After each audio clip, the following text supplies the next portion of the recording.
तो जोरदार तालियों के साथ स्वागत कीजिए हमारे अगले पैनल का। आर.के. पांडे जी हमारे साथ मौजूद हैं, former member national highway authority of India NHAI। Avanish Kumar Awasthi ji, former ACS home, tourism, information department और CEO पेडा उपशा। और साथ ही हमारे साथ राघव चंद्रा जी हैं जो कि फॉर्मर चेयरमैन NHAI और प्रोफेसर IIM कैलकाटा। आप सभी का मंच पर मैं स्वागत करना चाहूँगी, कृपया मंच तक आएँ। थोड़ा तालियां बजा दीजिए, आप लोग कंजूसी क्यों कर रहे हैं?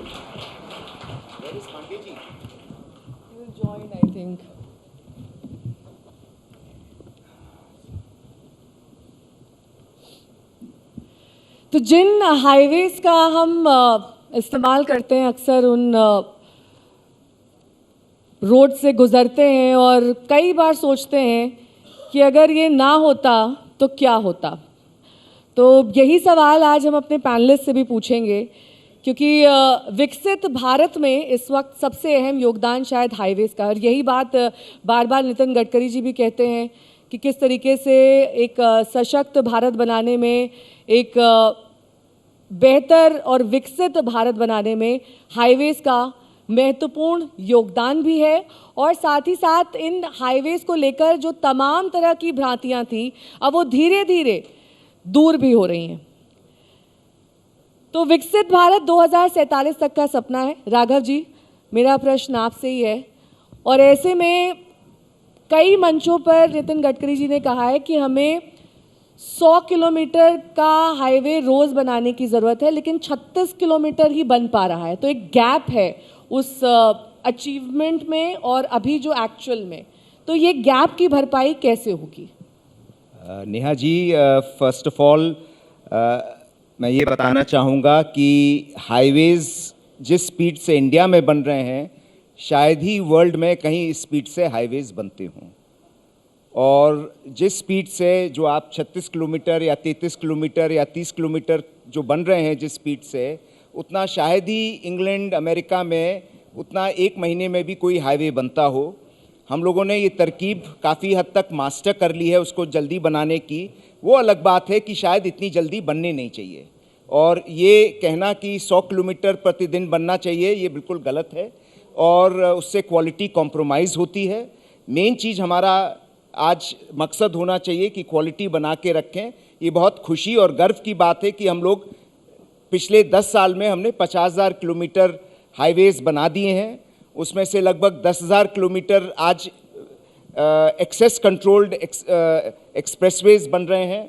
उनमें से करीब 3,000 किलोमीटर ऑलरेडी भारत सरकार और स्टेट गवर्नमेंट्स, जैसे कि अविनाश की स्टेट है, उन्होंने बनाए हैं। लगभग अगले 10 साल में हमारे 25-30 हज़ार किलोमीटर एक्सप्रेसवेज बन जाएंगे। ये बहुत बड़ी उपलब्धि है और इसको साधारण नहीं मानना चाहिए। और आपने क्योंकि स्टार्ट इससे किया कि 36 किलोमीटर ही केवल बन रहे हैं, न कि 100 किलोमीटर।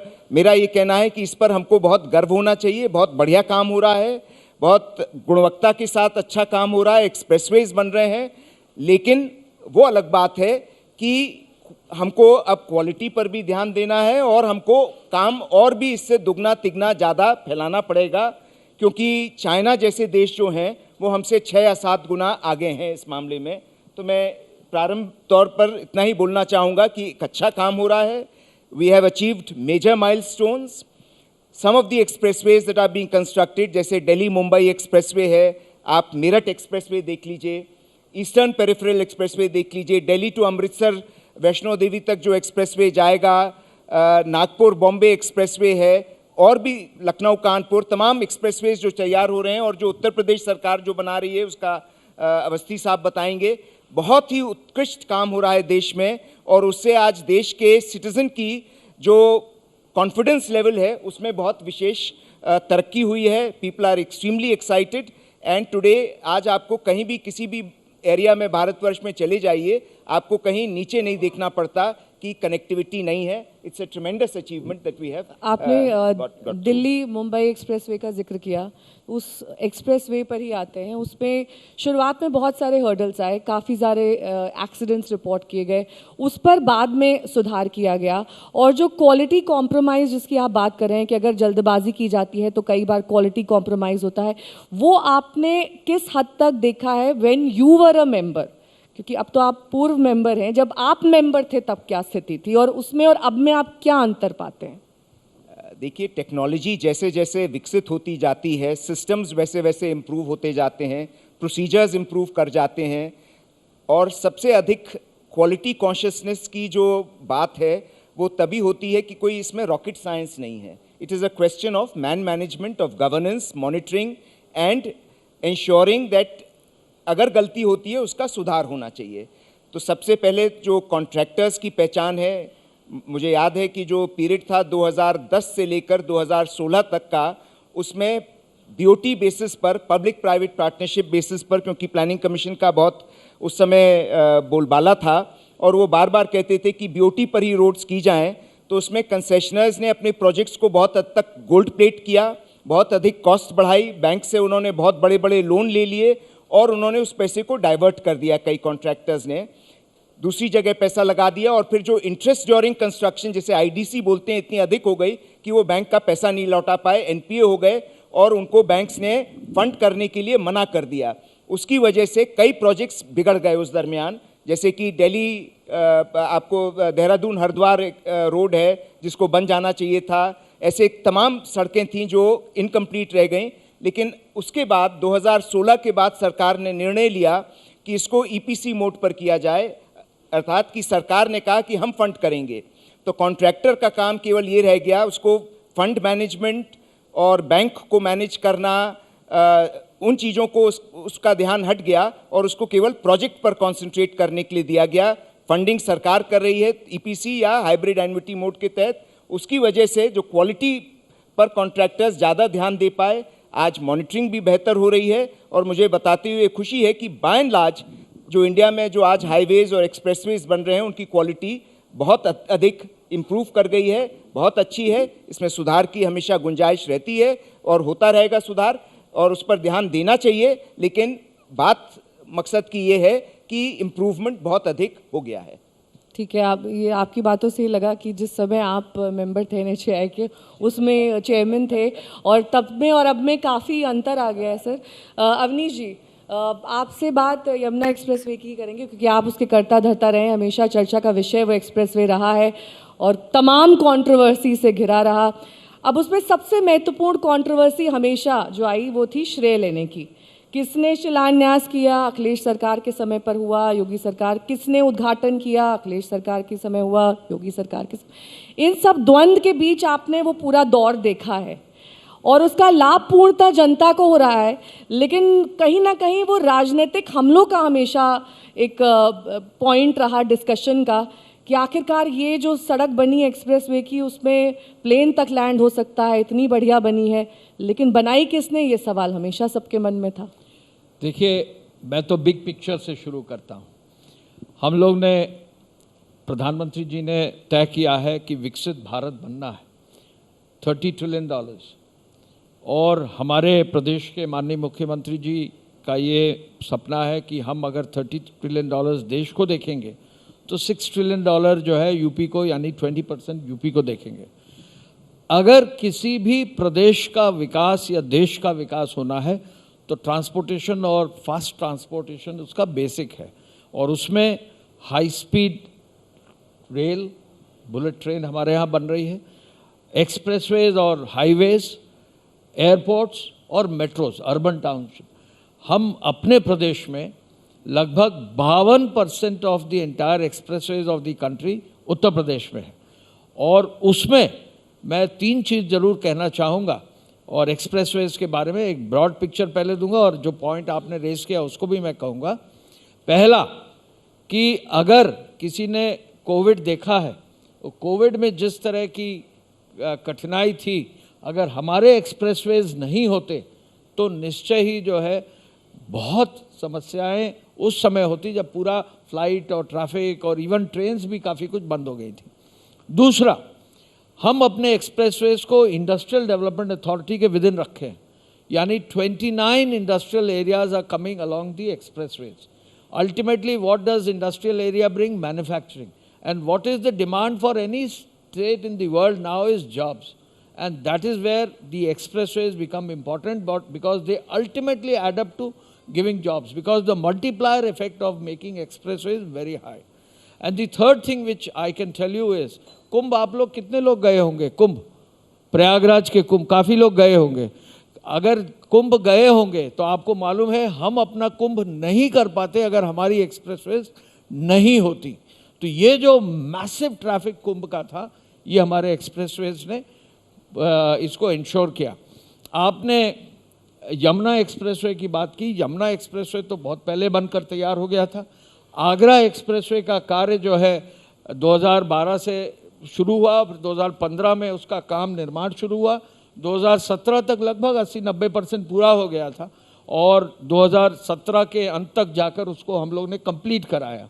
लेकिन उसके बाद पूर्वांचल एक्सप्रेसवे जो है योगी जी की सरकार में कोविड होते हुए भी 2018 में शुरू हुआ और 2021 में उसका काम शुरू हुआ और पहली बार पूरे विश्व में कोई भी प्रधानमंत्री किसी भी एक्सप्रेसवे पर मिलिट्री एयरक्राफ्ट पे उतरा हो, नरेंद्र मोदी जी ने ये करके दिखाया और सुल्तानपुर में एक्सप्रेसवे पर उतरे। बहुत बड़ी बात है, बहुत बड़ी बात है। उन्होंने ये हम लोगों ने, हमारे ऑफिसर्स ने ये कहा कि पता नहीं प्रधानमंत्री जी उतरेंगे कि नहीं। हम लोगों ने कहा प्रस्ताव रखो और उन्होंने प्रस्ताव को स्वीकार किया। एयरफोर्स को कहा कि आप ट्रायल लैंडिंग करिए और उसके बाद एयरफोर्स का पूरा शो कराया।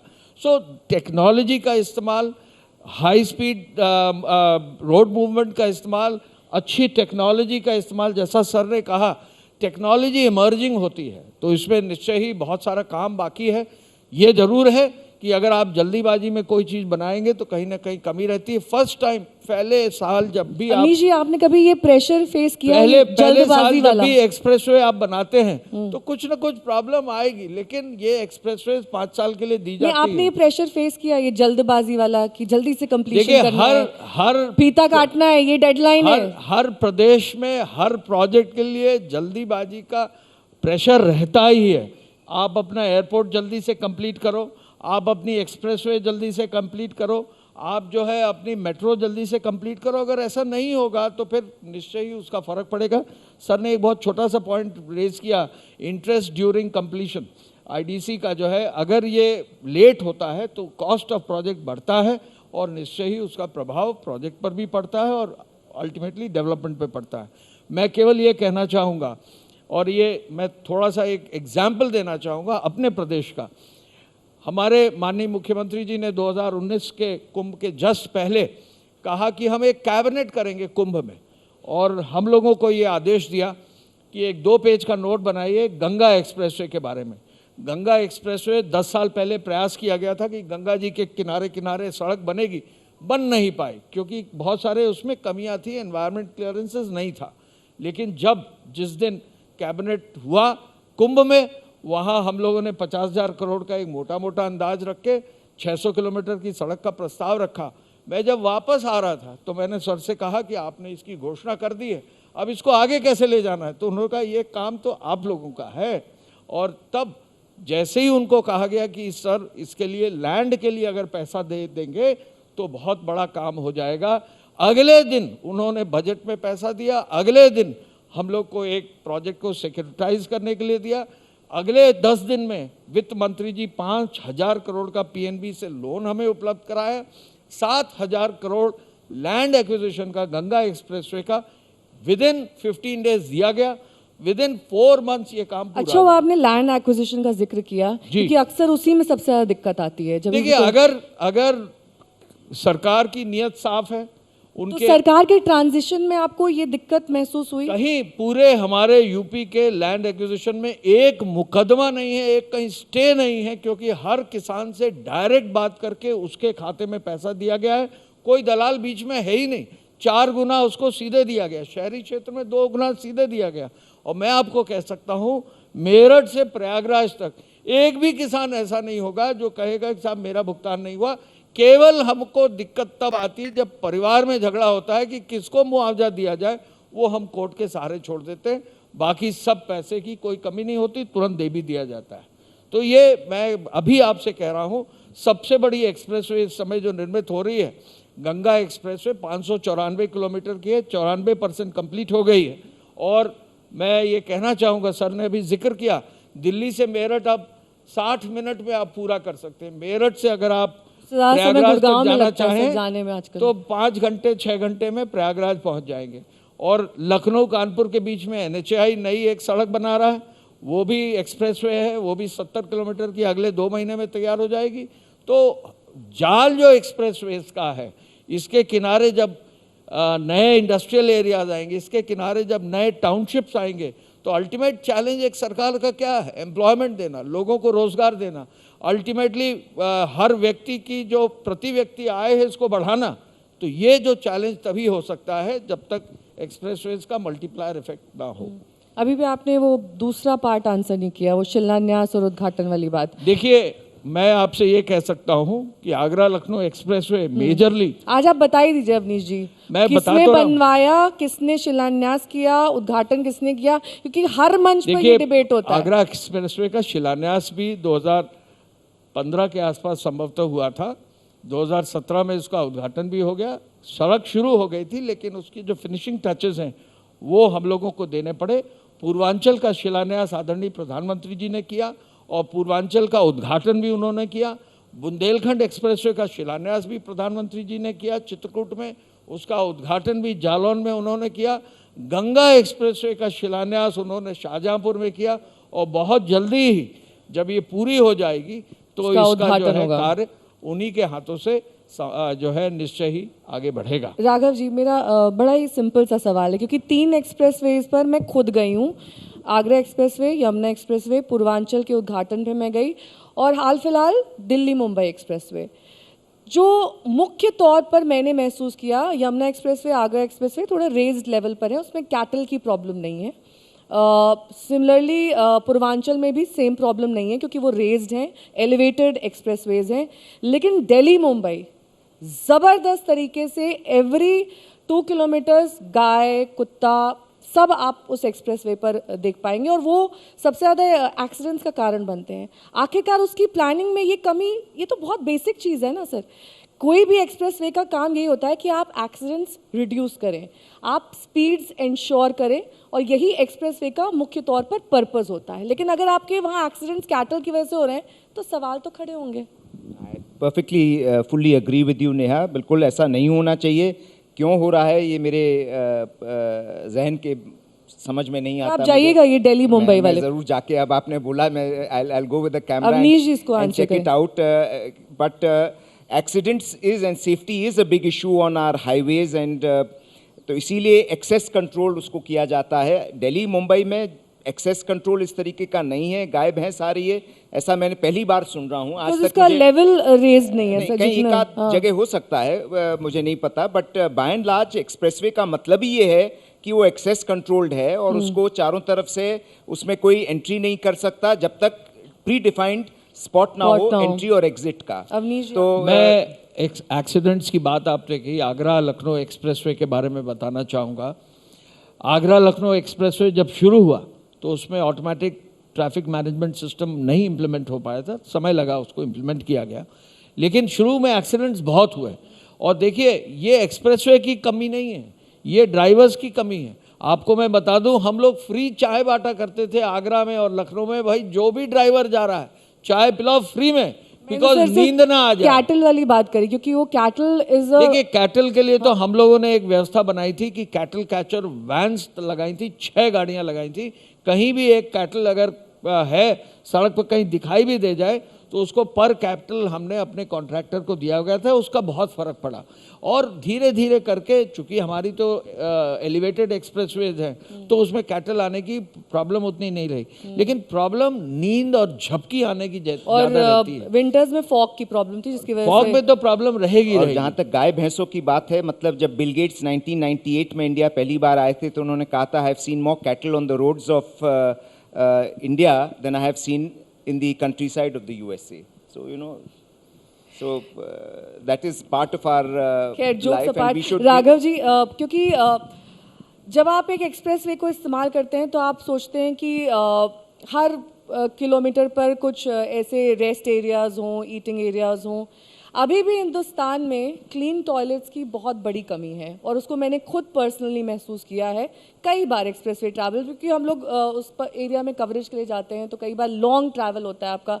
पूर्वांचल जब मैं गई तो वो हाल फिलहाल खुला था, I can excuse that saying कि वो नया नया था, क्योंकि पूरे एक्सप्रेसवे पर एक भी टॉयलेट नहीं था। अल्टीमेटली वॉशरूम लखनऊ में एक्सेसिबल हुआ, वो भी 10 से 12 घंटे बाद।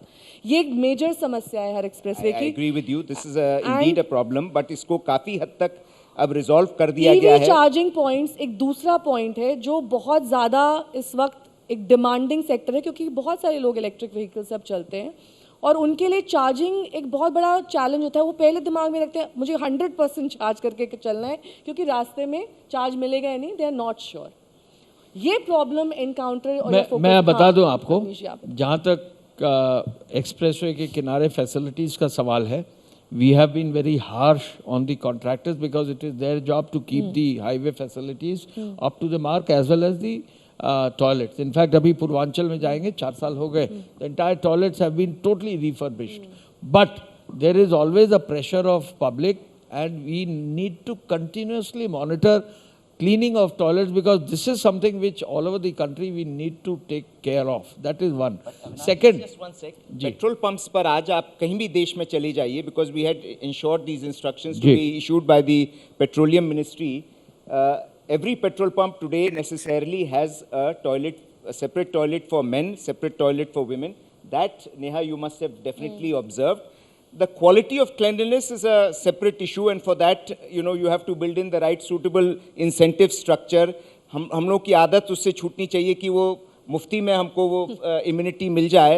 We should be ready to pay for it because it is a service after all. क्योंकि To maintain यूरोप और anything अन्य clean, we countries have में to- paid we have toilet to be से ready वो to pay. cleanliness So, but ensure every petrol pump today has a toilet, and we cannot say that toilets are not there. Second issue था EV CNG charging. का। नहीं EV CNG, पहले तो CNG का था।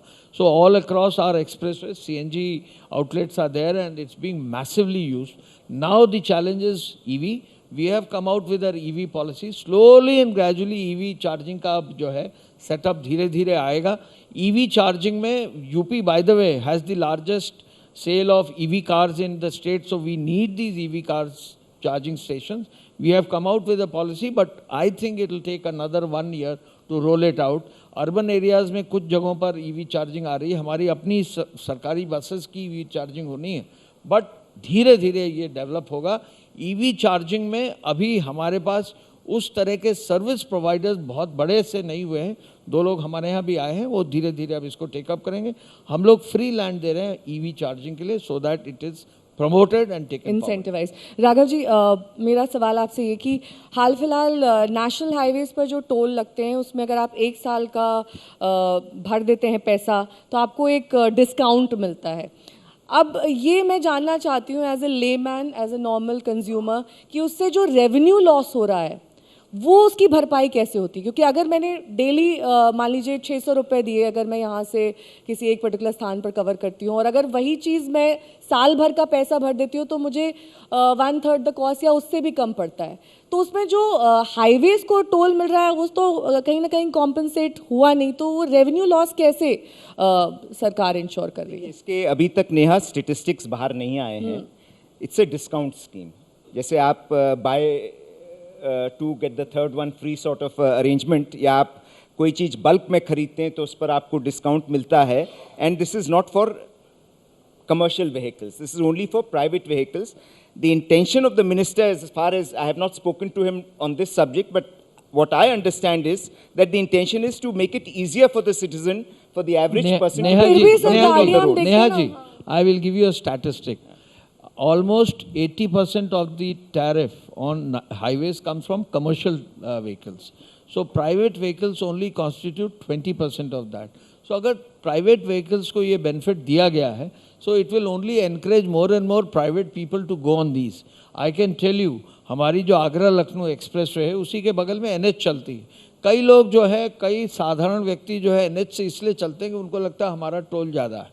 ठीक है, लेकिन अगर टोल साल का एक टोल मिल जाएगा तो उन परिवारों को लाभ मिलेगा, इंसेंटिवाइज हो जाएगा, इंसेंटिवाइज होगा। तो 3,000 का रिचार्ज किया मुझे तो मुझे नहीं लगता कि टैरिफ कलेक्शन में बहुत फर्क पड़ने वाला है, because commercial tariff which comes is 80-85%, only 15% is private tariff. Incidentally we were thinking in Uttar Pradesh कि हम अपने हाईवेज पर प्राइवेट व्हीकल्स को फ्री कर दें, लेकिन ये अभी सोच ही रखा गया था, लेकिन ये फ्री सुन के सब ऐसा अविनाश जी मत करिएगा, हाँ? क्योंकि कई पॉपुलिस्ट मेजर्स किए जाते हैं उस समय इलेक्शन से पहले, वैसे पहले ही तो हो बाद जाते में हैं फिर सर, उसके लिए देश सरकार को- गिर जाती है फिर फिर। सरकार को दिक्कत आती जो है। हम लोग की इंटर डिस्ट्रिक्ट रोड्स हैं अभी उस पर कोई टैरिफ नहीं है, लेकिन अगर इंटर डिस्ट्रिक्ट रोड्स को लॉन्ग टर्म सर्वाइव करना है so there has to be a revenue stream, so commercial vehicles can always take care sir, of all that. यही इसी से जुड़ा हुआ मेरा अगला सवाल, बताना चाहूँगा Avinash ji, because you have raise that point. Rajasthan ने एक ज़माने में ये घोषणा की थी कि हम प्रॉपर्टी टैक्स माफ़ कर देंगे, and then their municipalities and their cities suffered.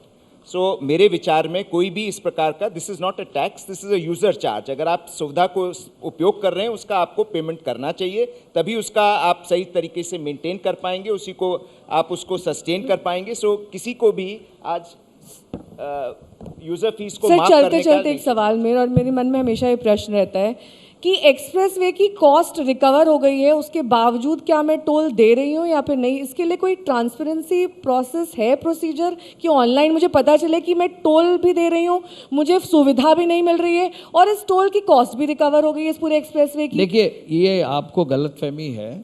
Expressway की डीएनडी को लेकर ये सवाल उठे थे, DND इसलिए को मैंने लेकर बहुत पहले सवाल हुआ कि था। वो उसकी कॉस्ट रिकवर हो गई फिर भी डीएनडी चार्जेस ले। वो मैं समझ रहा हूँ, but DND is only a bridge, it is not a road, alright.